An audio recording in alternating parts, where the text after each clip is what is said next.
có đang tách âm để nhân giống chậu Susan nè các bạn. Sẵn mình hướng dẫn các bạn nào mà chưa biết cái phương pháp này ha. Đây là một phương pháp nhân giống giúp cây nhanh đẻ con mà nó khá là an toàn và hiệu quả nha mọi người. Không dùng thuốc nhưng mà cây vẫn đẻ con và mình sẽ nhân giống rất là ổn. Các bạn chỉ cần chuẩn bị một cây khoảng cây dao lam thế này thôi. Đây. Các bạn không có đầu gắn thì mình có thể cầm trực tiếp. Đây. Giữa các cái cây, giữa các cái cọng như thế này, những cọng chớp Susan thế này nó sẽ có một cái khớp nối giữa những cái cây với nhau. Đây là cây mẹ nè, cây này cây mẹ nè, đẻ cây con đẻ thêm cây cháu, cây cháu đẻ cây chắc luôn. Đây là cái chậu này trồng khá là ổn định, là mỗi một thân chỉ đẻ một con thôi. Cái cây sẽ rất là khỏe như thế này. Tương lai thì cây này nó sẽ cao hơn cây mẹ đó. Đây, mẹ đồng bông này chắc chắn nó sẽ cao hơn cây mẹ đó. Nhưng mà nếu mà trồng theo phương pháp này thì mình sẽ rất là khó để có được cái chậu to để mình chơi nha mọi người.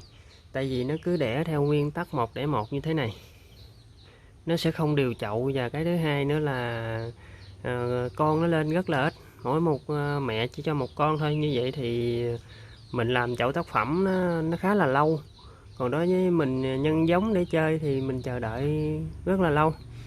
Đây mình cách đơn giản nhất mà không cần phải sử dụng phân thuốc mà mình can thiệp. Nó có thể đẻ 1 con 2 con nha mọi người. Khi tách âm này có thể đẻ 1 con hoặc là đẻ 2 con bình thường luôn nha. Vẫn đẻ 2 con được nha mọi người, chứ không phải là không được nha.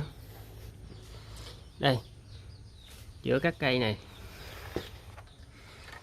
mình sẽ dùng cái lam như thế này nha.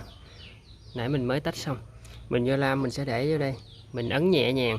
Các bạn ấn nhẹ ha, ấn nhẹ chừng nào mà nghe một tiếng kêu một cái gập một cái, tức là nó sẽ đứt cái khớp nối giữa cái cây mẹ và cây con ha, là coi như là thành công.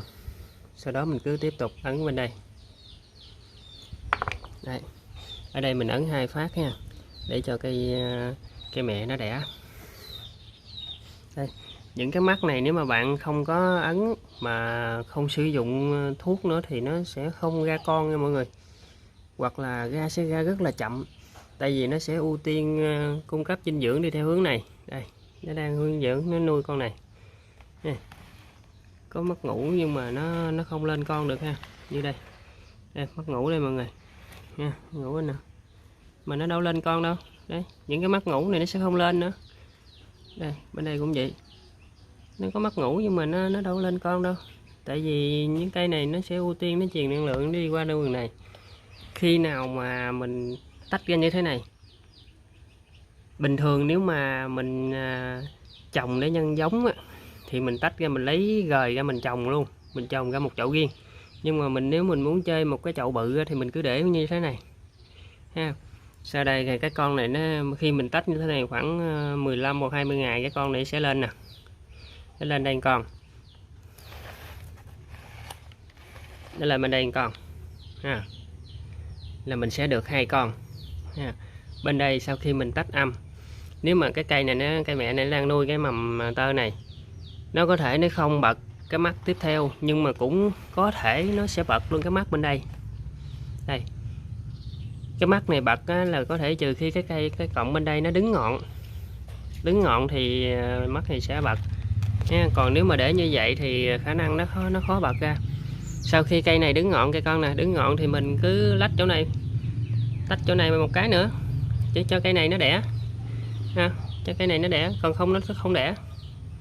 Đấy, như vậy thì thay vì nó chỉ đi một hướng này, khoảng 1-2 tháng sau thì một cây này nó chỉ đẻ thêm 1 con thôi. Bây giờ khoảng 2 tháng sau mình sẽ được 1 con nè, bên đây 1 con, hoặc có thể đẻ 2 con luôn các bạn, 1 con 2 con. Rồi bên đây không, mình tách cái nó sẽ đẻ nữa. Là sau khi cuối năm mình sẽ có ít nhất là 4 con, tức là cái chậu 4 thân này có thể sẽ thành cái chậu 8 thân. Đây là mình nói là trường hợp nó đẻ 1 con thôi các người. 4 thân này sau khi mình tách luôn cái này nó sẽ đẻ thêm 1 con, là 4 cộng nó sẽ đẻ 4 con. Còn có thể nó sẽ đẻ tách âm nó vẫn đẻ được 2 con nha mọi người. Có mọi người nói đẻ 2 con là chắc là dùng thuốc, cũng có thể. Nhưng mà khi tách âm này á là phương pháp rất là hiệu quả và an toàn nè, không can thiệp vào thuốc. Cây sẽ rất là khỏe, con lên rất là khỏe luôn. Nó vẫn đẻ 2 con bình thường chứ không phải là không đẻ nha, tại vì vườn mình làm rất nhiều rồi. Có những con nó đẻ 2 con, có những con nó đẻ 1 con. Đẻ 2 con là cũng không hiếm gặp lắm đâu nha mọi người, nó vẫn bình thường luôn á. Nó vẫn bình thường. Giống như mình có một chậu mình tách âm xong mình lấy ra ngoài luôn. Nhưng mà nó vẫn đẻ 2 con bình thường. Đó. Đó. Rồi mình chia sẻ mọi người ha. Sau khi tách xong thế này, mình sử dụng Gutin nha mọi người. Đây. Gutin là chai thế này. Chai này thì khá mắc nha, khoảng 200.000 một chai á. Nhưng mà cái chai thì bự thôi, nhưng mà tới khi mình mua về mình mở ra nó khoảng nửa chai thôi. Thuốc nó có nửa chai trong đây thôi, nhưng mà nó 200.000 á. Này của nước ngoài, chắc của Mỹ. Nó khá là mắc. Nhưng mà tách âm thì mình phải bôi Gutin này. Tại thứ nhất là chống thúi nè. Cây nó sát trùng trong đây, nó có chất sát trùng chống thúi. Với trong Gutin này nó cũng có một cái thành phần kích thích sinh trưởng nha mọi người. Bôi cái này vô nó sẽ giúp mau lên ki á. Mau lên ki con hơn. Theo mình sử dụng thì mình thấy vậy. So với bôi keo liền sẹo thì thằng này nó hiệu quả hơn. Với cái cây á, mình trồng thấy nó thẩm mỹ. Sau khi nó liền sẹo thì mình gần như là không thấy vết cắt luôn á, không thấy vết cắt. Cái chậu rất là đẹp. Này. Để sau khi nó lên mầm mình sẽ cập nhật video sao cho các bạn coi nó lên còn như thế nào ha.